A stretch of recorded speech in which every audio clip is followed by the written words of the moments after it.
Hello everyone, my name is Rochelle Innocent and I'm the founder and CEO of Project Purpose. Welcome to our channel. Our community is focused on fostering the intellectual and character development in children. We do this through our parent-child workshops that are focused on 4 themes: autonomy, self-efficacy, compassion, and self-concept, in order to cultivate grit, perseverance, and resilience in each child.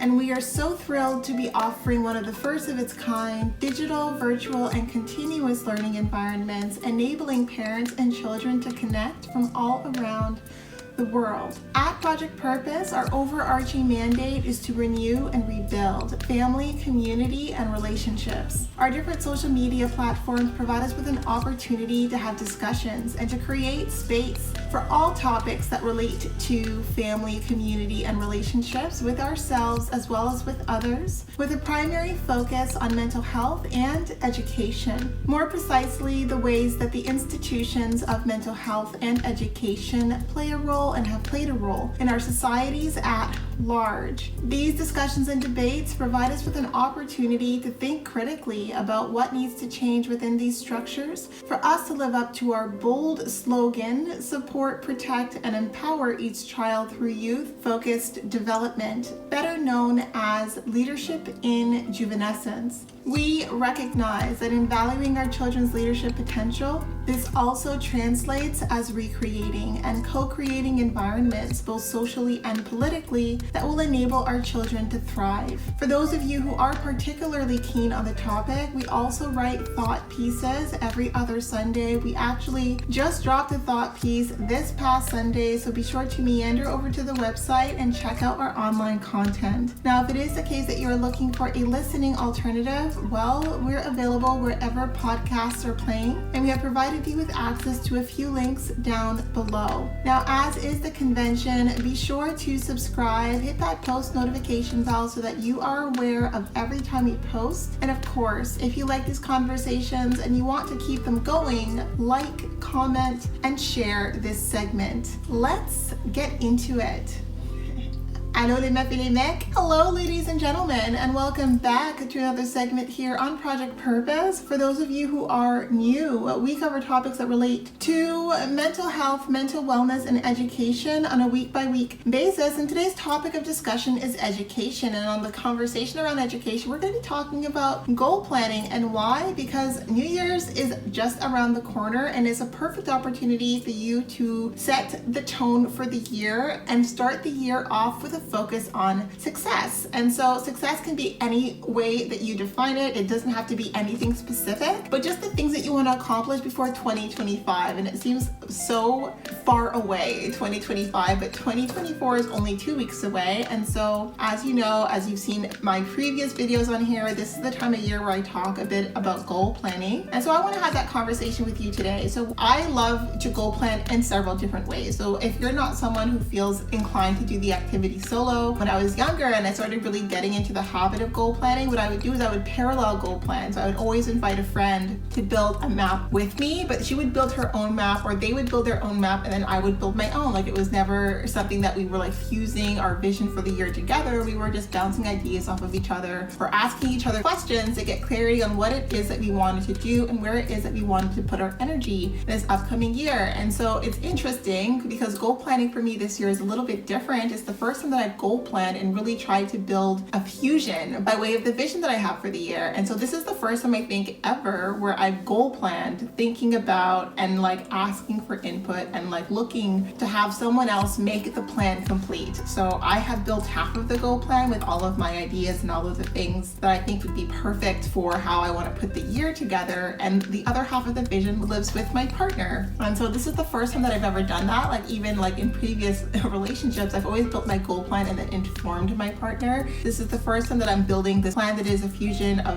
2 minds together, and the focus is on growth, evolution, and development, but not just my own. And it's really shifted my way of thinking, which is interesting because the theme for 2024 is shift, and I made that theme intentional because of just the things that have taken place this year that are building the runway for next year. Next year isn't a year where I'm thinking just as an individual. I'm thinking of myself as part of a unit, and it's just interesting because even when I have been in relationships in the past, I've always really just seen my goal plan as my goal plan. And so this is the first time where it's like an our goal plan. And so I want to have the conversation around just, I think, tenets that make a dual fusion important. I think being in agreement of having the same core buckets, the way that the plan has been mapped out is like he still has his goals, I have my goals, and then we have combined goals. And then what I wanted to try to establish based on the fact that we want to grow and evolve together as a couple is we have stretch goals for each other that will enable us to be closer and to be more present for each other in the relationship. And I think that that's really great. It's the first time that I've done a reading list that is not just like the books that I wanted to read and that I've curated like a list for throughout the years, like a reading list that is both of our ideas. And it's just so interesting how much more fun it is to have that mystery factor, to have a plan set up where it's not just my own. And I cannot believe that I've not done this in the past. I find it just so mind-blowing that I love goal planning so much, and I've invited so many people into the activity, but it's always been something that I've been very territorial of. And so this is the year where I've expanded my goal plan, or the runway for the vision for the year, to be not just about me, but about us. It's going to be an our plan. And I think that it's just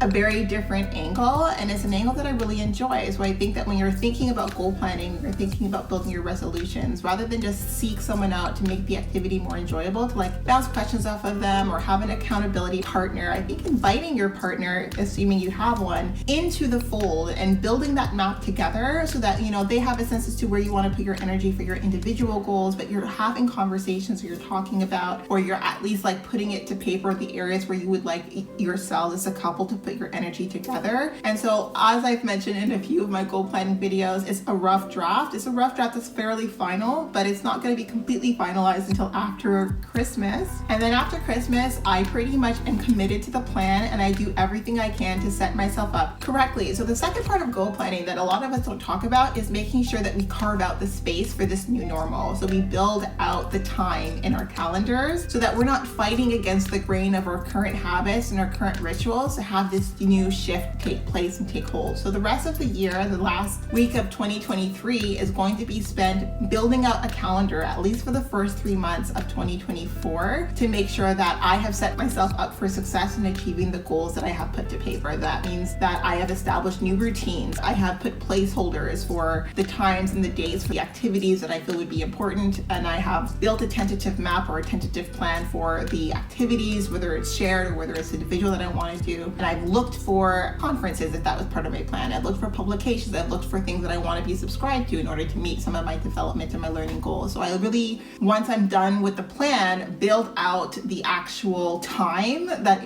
is required to bring the plan to fruition, because I am driven, very motivated by my goals. I'm not someone who builds goals and then forgets about them. My entire day, my entire week, my month, my year is really established based on these goals. My energy doesn't veer far from the goal plan that I established. It was very detailed, I was very involved, and I'm very committed. So I think a lot of people, they build goals and then like they kind of toss it to the side, but like I really make sure that once the goals are done, that the second stage, and this is the stage that a lot of people forget, is really making sure that you carve out the time appropriate to attain those desired objectives. And so I like to carve out that time. I like to make sure that I map out at least the first 6 months of the year, because then there's the mid-year review. But the first 6 months, I want to carve it out, and I'm especially stringent about the first 3 months, because that's the success or failure path. I think if you make it past January, a lot of people just on sheer New Year adrenaline, like for the most part, make it for the first 30 days. But I think for those who are fairly committed, the first 3 months is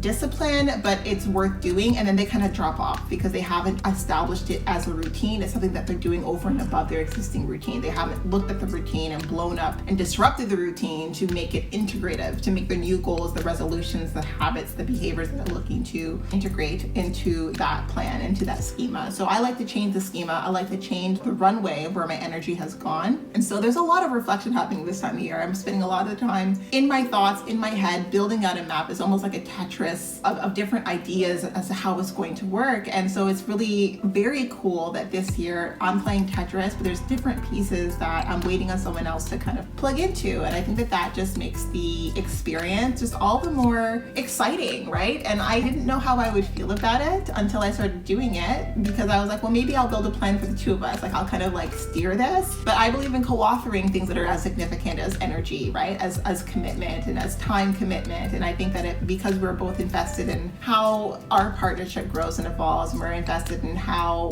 intentional and mindful we are about where our energy goes and what we spend our energy on, like it made sense that it was our plan and not just my plan, and I plug you in where it's convenient is our plan. And so I think that that's really very cool that I'm experiencing this later on in my life for the first time, having an our plan rather than an I plan. And I just want to invite you to do that. If you're someone who parallel plans like me, like I'm inviting you to the activity, but it's still my activity and you do your own, and now you're kind of shifting from that to this is an our activity now. This is a ritual that I've invited you into, and we're going to build a plan together because you and I, like, we are a unit. So I want us to visualize this year together. I want us to envision our goals, whether they're individual or based on the relationship that we're in together. And I want us to be intentional about how our time is split and divided so that we can support one another in attaining not just our individual, but our relational goals as well. So I thought that that was really cool. I thought that I wanted to come in here and talk about that because this building the map is plugging in the pieces, is the creativity and the excitement that comes with seeing how someone else's mind and visualizes the year and seeing how that plays into your year, because I'm not just committed to my goals now, I'm committed to my and his goals. And that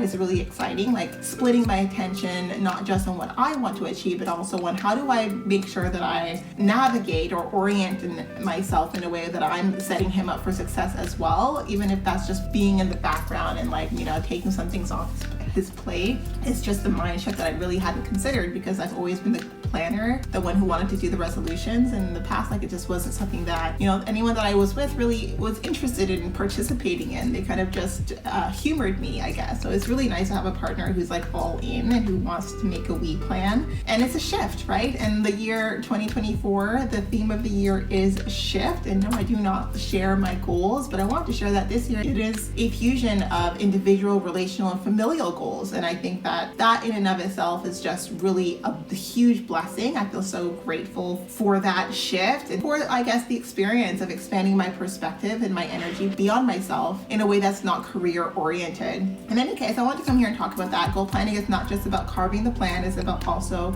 making sure you carve out the time required in the year to integrate that plan into your rituals, into your habits, into your routines, and setting yourself up for success. So if that means you put yourself in a new routine for the first 3 months, and then after that you do a level set, you build a structure to make sure the first half of the year is like set up for success. And then when you do your mid-year review, you make all the appropriate adjustments. And so for this year, for those of you who are thinking about goal planning, for me, goal planning is comprised of development, so stretch goals. And this year is going to be stretch goals for me and for my partner based on how I would love for my partner to show up for me. And I'm also receptive to the stretch goals that he establishes for me so that I can show up better for him. So we have development goals for one another. And then we have our own personal individual goals, whether that's career or personal familial. And then we have our combined goals that are personal, career, and familial. And we have a combined reading list. So we have a reading list that I've curated for him to read solo. He has a reading list that he's curating for me to read solo. And we have a reading list that we're building for one another that we're going to read together and discuss together. So I wanted to give you that schema. I think if you have a person, like, definitely think about whether or not you want to integrate that. I think it's just so exciting, and it's just such a structured way of being intentional about the time that you spend with one another, which is a great way to not take your time with your partner for granted. So I want to come on here and talk about that, goal planning, the power, the privilege of goal planning, but only when it comes with intention and mindfulness, when you set yourself up for success so they're not dropping off the moment that it becomes difficult, because it's going to be the new way of orienting and navigating and adapting to shifts and changes will be to this new plan. So that was it, but definitely not all. Now, before letting you go, I would be remiss if I didn't let you know that we will be going live at least twice a month, every month for the foreseeable future on our Facebook page. So definitely be sure to tune in. Now, these events are paid events, so if you do see yourself participating in our community on an ongoing basis, then I do suggest that you take a look at one of our package plans. Yes, so we do offer package plans over and above our live events, as well as access to webinars and workshops largely focused on self-mastery over and above those events. So check it out, be part of our game changer community, being part of the change that you want to see,